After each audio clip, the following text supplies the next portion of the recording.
जय हिंद एवरीवन, स्वागत है आपका वीनेशन ट्रिपल वन के एक नए एपिसोड में, जहां आपके लिए लेकर के आते हैं इंडियन डिफेंस की प्रमुख अपडेट्स को सबसे पहले। तो चैनल को सब्सक्राइब करना मत भूलिएगा। आज के इस वीडियो में हम पहले बात करने वाले हैं SU-57 फेलन के बारे में। SU-57 फेलन वो एयरक्राफ्ट है जो कि काफी ज्यादा रोमांच को पैदा करता है, क्योंकि जिस प्रकार की अपडेट्स हाल ही के दिनों में हमें रूस से देखने को मिली है, उसके बाद अगर वो सारी चीजें सही हो जाती है तो ये मौजूदा 5th जनरेशन फाइटर एयरक्राफ्ट की श्रेणी में सबसे घातक फाइटर एयरक्राफ्ट बन सकता है। इसके पीछे की वजह है यूनाइटेड एयरक्राफ्ट कॉरपोरेशन का एक दावा, जो कि उन्होंने इसकी लेथैलिटी को बढ़ाने के लिए किया है। उन्होंने कहा कि SU-57 फाइटर एयरक्राफ्ट न सिर्फ अपनी ताकत को साबित कर रहा है, बल्कि आने वाले भविष्य में इसे ऑटोनोमस ड्रोन से इक्विप किया जाएगा, जो कि एयर लॉन्च अटैक में एक महत्वपूर्ण भूमिका अदा करेंगे। रशिया यूक्रेन युद्ध ने रूस को एक चीज तो सिखा दी है कि ड्रोन का उपयोग काफी ज्यादा बेनिफिशियल हो सकता है, और ऐसे इन्वायरमेंट में जहां पर एयर डिफेंस सिस्टम बड़ी संख्या में है, यानी कॉन्टेस्टेड इन्वायरमेंट जो है, वहां पर ड्रोन्स एक महत्वपूर्ण भूमिका निभा सकते हैं। और इसी को ध्यान में रख करके SU-57 फेलन को ड्रोन से इक्विप किया जा रहा है। कुछ एनालिस्ट ये मानते हैं कि ये कामिकाजी रोल में इस्तेमाल किए जाएंगे, और बाकायदा इसके लिए जो पेटेंट है ये फाइल किया जा चुका है और अब इस पे काम शुरू किया जा चुका है। हालांकि ड्रोन की स्पेसिफिकेशंस को क्लासिफाइड रखा गया है, लेकिन माना जा रहा है कि ऑटोनोमस एयर लॉन्च ड्रोन होंगे जो कि SU-57 के साथ काम करेंगे। अभी यहाँ पर जो चीजें लीक डॉक्यूमेंट से सामने निकल के आई हैं, उसमें ये बताया जा रहा है कि इसमें हाई लेवल ऑफ ऑटोनॉमी हमें देखने को मिलेगी, और दो की मोड्स हैं जहाँ पर इनका इस्तेमाल किया जाएगा। पहला होगा automatic target recognition and engagement. यहाँ पर इंडिपेंडेंटली जो ड्रोन है ये टारगेट को लोकेट करेगा और उन्हें प्री प्रोग्राम पैरामीटर्स की सहायता से जाकर के डिस्ट्रॉय कर सकेगा। इसमें एनिमी के एयर डिफेंस सिस्टम, उनके कमांड साइट, या फिर दूसरे जो हाई वैल्यू टारगेट्स हैं लाइक टैंक हो गए या एयर डिफेंस सिस्टम हो गए, इन सभी को लोकेट करके ये डिस्ट्रॉय कर सकेगा।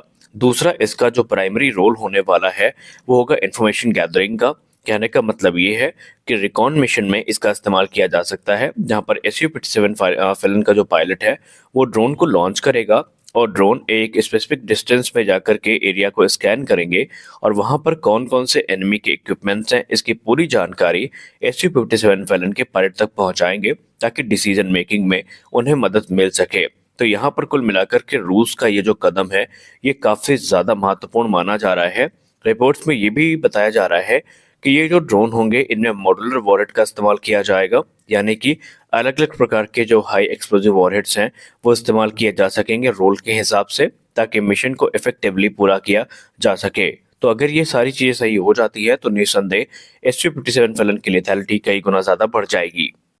दोस्तों, ब्रह्मोस सुपरसोनिक क्रूज मिसाइल एक ऐसी मिसाइल है जो किसी परिचय की मोहताज नहीं है। इसने अपनी कैपेबिलिटी को भली भांति प्रदर्शित किया है, और यही कारण है कि भारतीय थल सेना, भारतीय वायुसेना और भारतीय नौसेना में अपनी लोकप्रियता को बढ़ाने के बाद इस मिसाइल की लोकप्रियता अब विदेशी देशों में काफी ज्यादा बढ़ती जा रही है। एग्जाम्पल के तौर पर हमने हाल ही में फिलीपींस के केस में ये देखा कि कैसे उन्होंने ब्रह्मोस सुपरसोनिक क्रूज मिसाइल की एक बड़ी डील को साइन किया है, तो वहीं अब इंडोनेशिया और वियतनाम का नाम जोड़ के देखा जाने लगा है। लेकिन ये सारी चीजें चल ही रही थी कि ग्रीस से एक चौंकाने वाली रिपोर्ट सामने आती है। रिपोर्ट में कहा जा रहा है कि ग्रीस तुर्की की विस्तारवादी नीति पर लगाम लगाने के लिए भारत से ब्रह्मोस सुपरसोनिक क्रूज मिसाइल की एक बड़ी डील को साइन कर सकता है। आइए जानते हैं पूरा मामला क्या है डिटेल में। दोस्तों, बात की शुरुआत होती है ग्रीस की एक यूनिवर्सिटी से, जहां पर एक भाषण के दौरान वहां के एक्सपर्ट इमैनुअल मॉरिस और निकोलस के ने इस चीज की एडवोकेसी की कि तुर्की की विस्तारवादी की नीति को काउंटर करने के लिए भारत से ब्रह्मोस सुपरसोनिक क्रूज मिसाइल जो है ये ग्रीस को खरीदनी चाहिए। और उन्होंने ये कहा कि ये मिसाइल, जिसका जॉइंट डेवलपमेंट भारत और रूस के द्वारा किया गया है, इसे ईस्टर्न एजियन आइलैंड में डिप्लॉय करना चाहिए, ताकि तुर्किश जो वॉरशिप्स हैं इनको रोका जा सके। ये प्रपोजल ऐसे समय पर आया है जब तुर्की की विस्तारवादी नीति लगातार एजेंसी में बढ़ती जा रही है, और इससे ग्रीस और तुर्की के बीच में जो तनाव है ये भी लगातार बढ़ रहे हैं। और इसी को लेकर के ग्रीस के एक्सपर्ट्स ये मानते हैं कि अगर हमने उस आइलैंड में ब्रह्मोस सुपरसोनिक क्रूज मिसाइल को डिप्लॉय कर दिया, तो यहाँ पर तुर्की की जो वॉरशिप्स हैं वो घुसने से पहले 10 बार सोचेंगी, क्योंकि इस समय तुर्की काफी एग्रेसिव वे में ग्रीस के साथ तनाव को बढ़ा रहा है, और ग्रीस भी इस चीज को अच्छे से समझता है। और अगर हम ग्रीस के एक्सपर्ट्स की बात माने तो वो उसे एक कॉस्ट इफेक्टिव सोल्यूशन के तौर पर देखते हैं। इमैनुअल का ये कहना है कि अगर हम ब्रह्मोस सुपरसोनिक क्रूज मिसाइल को खरीद लेते हैं तो ये एक कॉस्ट इफेक्टिव सोल्यूशन होगा ट्रेडिशनल नेवल वेसल्स को खरीदने की तुलना में, क्योंकि अगर हम सिंगल ब्रह्मोस मिसाइल की कॉस्ट की बात करें तो वो तकरीबन 3.5 मिलियन डॉलर्स की है, जबकि अगर हम यहाँ पे 150 मिसाइल भी खरीद लेते हैं तो ये हमारे लिए मोर देन एनफ होगी। यानी उनका ये प्रपोजल है कि ग्रीस को 150 मिसाइल लॉन्चर और रेडार्स के साथ खरीदनी चाहिए। ये एक चीपर एक्विजिशन होगा बड़ी वॉरशिप्स की तुलना में, और ये ज्यादा नुकसान पहुंचा सकता है तुर्की को, क्योंकि अभी तक ब्रह्मोस का जो रिकॉर्ड रहा है ये काफी अच्छा रहा है। और यही कारण है कि तुर्की भी अब इस मिसाइल की कैपेबिलिटी को काफी अच्छे से जानता है, और अगर एक बार वो इस मिसाइल को डिप्लॉय होता देख लेगा तो उसकी हिम्मत नहीं होगी कि वो अपने वॉरशिप्स को इन इलाकों से लेके जा सके। तो इसीलिए एक्सपर्ट्स ये मानते हैं कि आज नहीं तो कल भारत को ग्रीस से जो ब्रह्मोस सुपरसोनिक क्रूज मिसाइल है इनका एक बड़ा ऑर्डर मिल सकता है। हालांकि ये आधिकारिक रिपोर्ट तो नहीं है ग्रीस से, लेकिन इस समय डिबेट वहां पर काफी ज्यादा ट्रिगर हुई है और ब्रह्मोस सुपरसोनिक क्रूज मिसाइल की खरीद की जो मांग है वो की जा रही है।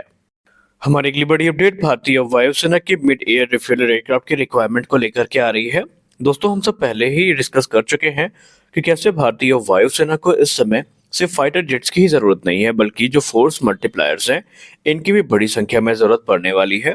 इन फोर्स मल्टीप्लायर्स में ट्रांसपोर्ट एयरक्राफ्ट, इवैक्स, इसके अलावा जो मिड एयर रिफ्यूलर्स हैं ये भी शामिल हैं। और आप सबको पता होगा भारतीय वायुसेना की इसी कैपेबिलिटी को एनहांस करने के लिए पिछले महीने भारत के रक्षा मंत्रालय के द्वारा एक एक्सेप्टेंस ऑफ नेसेसिटी प्रदान की गई है, जहां पर 6 की संख्या में मिड एयर रिफ्यूलर्स की खरीद की बात की गई है।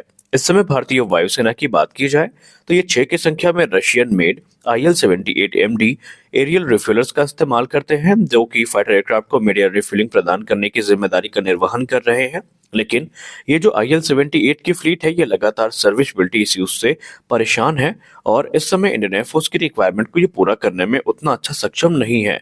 और इसीलिए भारतीय वायुसेना ये चाहती है कि तकरीबन 18 की संख्या में टोटल जो मिड एयर रिफ्यूलर्स हैं ये इनके द्वारा ऑपरेट किए जाएं, ताकि टू फ्रंट वॉर की स्थिति हो या किसी प्रकार का सिनेरियो हो, इसमें भारतीय वायुसेना की कॉम्बैट कैपेबिलिटी किसी प्रकार से प्रभावित ना हो। अब अगर हम कंटेंडर्स की बात करें इस रेस में तो सबसे ऊपर जो नाम आता है वो है एयरबस का, जो कि अपने commercially proven A330 MRTT platform के साथ लीड कर रहा है।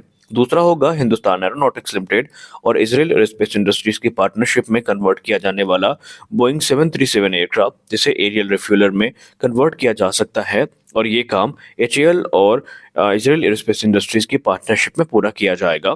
फिर आएगा बोइंग का KC-46 पेगासस, जो कि इसमें एक प्रबल दावेदार माना जा रहा है, और अगर ये डील होती है तो ये एक गवर्नमेंट टू गवर्नमेंट डील होगी। और अंतिम है एम्ब्रेयर का C-390 मिलेनियम ट्रांसपोर्ट एयरक्राफ्ट, जिसको multi role tanker transport aircraft का वेरिएंट में कन्वर्ट किया जा सकता है। तो देखते हैं भारतीय वायुसेना किसको सेलेक्ट करती है।